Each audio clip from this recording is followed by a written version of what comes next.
In your life, have you ever gone and looked at your credit score and thought, damn, how did that shit decrease? Your credit score goes up and down constantly and is affected through various different channels. So today, I'm going to give you all the reasons and all the ways that your credit score decreases so that you can avoid them. And then you can go ahead and get yourself that Mercedes, hassle-free. Because if you follow the steps in this video, well, you can forget that dreaded word, denied, because you will never hear it again. But before I forget, I'm Sebastian, I'm from the UK, making a home for myself here at Westline Auto Sales. So let me show you what to avoid to reach that credit zen. But why on earth would you trust what I say about credit?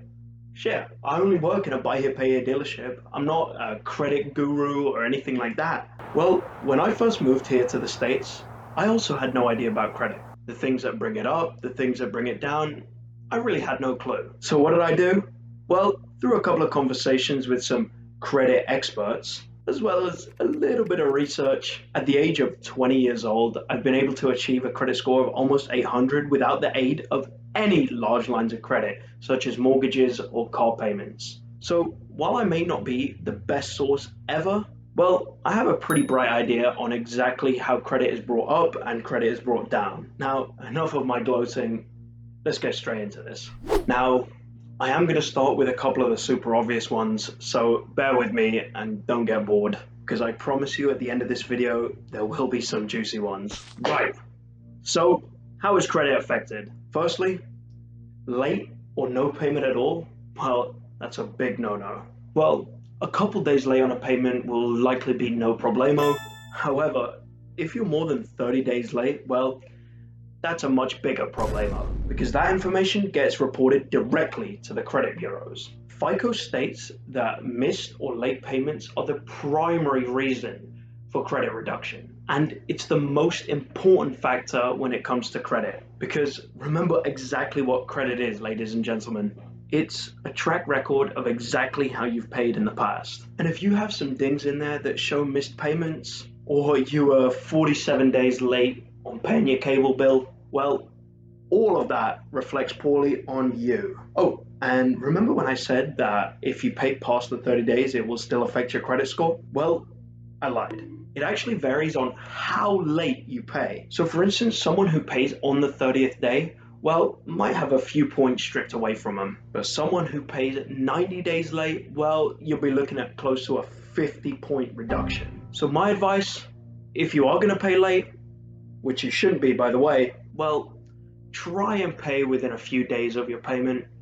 It will reflect much better on you. And if you have a hard time keeping track of multiple accounts across different banks and lenders, well, slap on those automatic payments.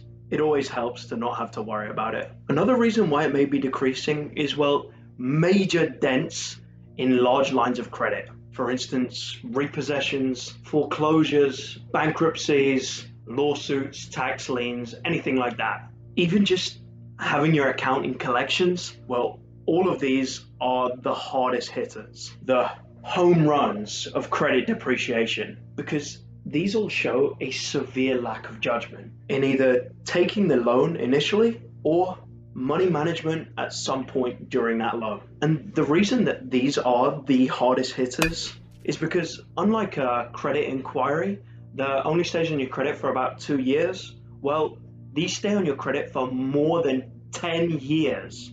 Yikes, that's tough. Every loan you attempt to get for the next 10 years, well, expect to hear that dreaded word, you know, the one we don't talk about on this channel.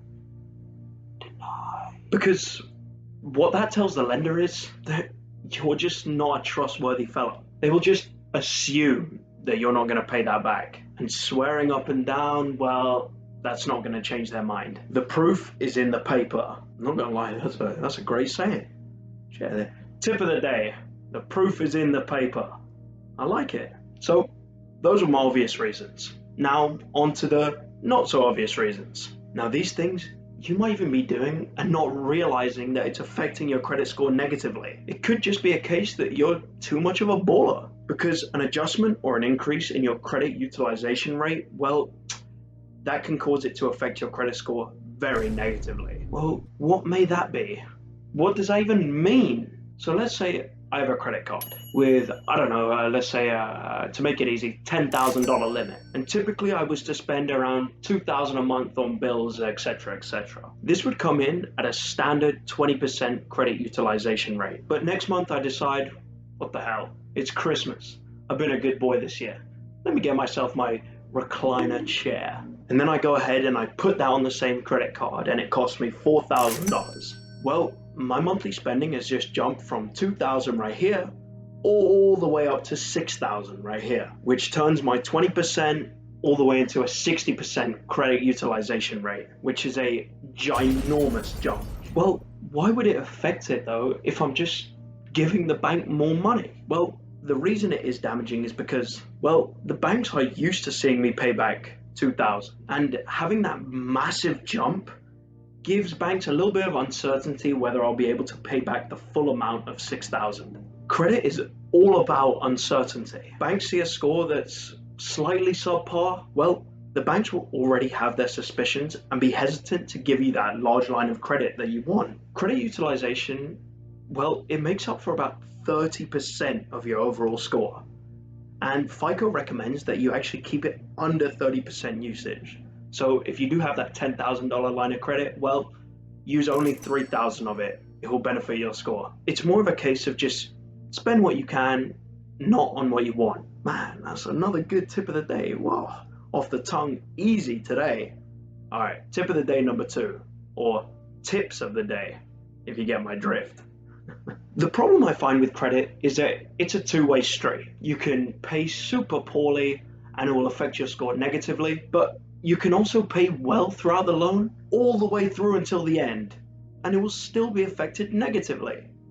What? Because the moment you pay off, let's say your car loan, well, while it might take away the financial stress of the monthly payments, your credit score will actually decrease because you no longer have that healthy mix, because you no longer have that mix of both credit card payments and the monthly installment payments, such as mortgages, car payments, stuff like that. But for me, that is bogus, because what it does is, well, for those that are credit crazy like myself, well, it almost forces us into another loan because we want our credit to be immaculate, no drops or drips, just progression, baby. Woo! Luckily, over time, FICO will realize that you've actually paid well, but for the first months or even years, well, your credit is going to be in a deficit, which is unfortunately bogus. Staying on a similar topic, well, when you dive into a credit card, at the time, you do tend to have money, like serious money. You can comfortably afford each and every payment without even a lick of sweat. But unfortunately, you ran into some hardships. I don't know, COVID or something, and you realize now that you might not be able to pay your credit card anymore. Lucky for you, you are no fart smeller. You're a goddamn smart fella. So you go and you pay that last payment, call up the bank and say, hey, cancel my credit card. Smart. Good for you. Well, unfortunately, unlike me, they don't give you a gold sticker. They penalize your score. What? This is no longer bogus. This is bullshit. Why would they do that? Well, it relates to my previous point. Because canceling a credit card reduces the actual line of credit that you have, you will likely still spend the same amount per month, which means that your credit utilization rate will fly upwards. Secondly, it does also decrease the average age of each account. And what that does is it reduces the amount of info that the banks have in order to give you a loan, which brings down your score by a relatively high amount. But on the other hand, if you open an abundance of accounts in a short period of time, well, this presents a huge risk for lenders. Because they have all just been opened, well, they don't have a good indication of how or if you'll be able to pay back those credit cards. Even if you go and keep getting these hard inquiries on your credit, that's also going to affect it very negatively. Because, well, the lender's going to get really upset that they weren't your first choice. Nah, I'm joking. But within 30 days, the lender is going to see all of this stuff and they're going to be interested as to why you're inquiring with so many businesses. And they are going to know that something's up. If you can't get approved anywhere else, why should they approve you, right? Not to mention, FICO are going to scratch off the top of that credit score. So my advice, find a place that only deals with soft inquiries. I don't know, let me think. Westland Auto Sales, come on down. Woo! Yeah, that's because we care about people's credit scores. And if you care about me, well, go and smash the like button and slam that subscribe button. Now, my last point is a relieving one. I know that sometimes it's not your fault, but most of the times when I do hear that, well, I just roll my eyes. But today, it's actually not your fault. I'm talking, of course, about identity theft.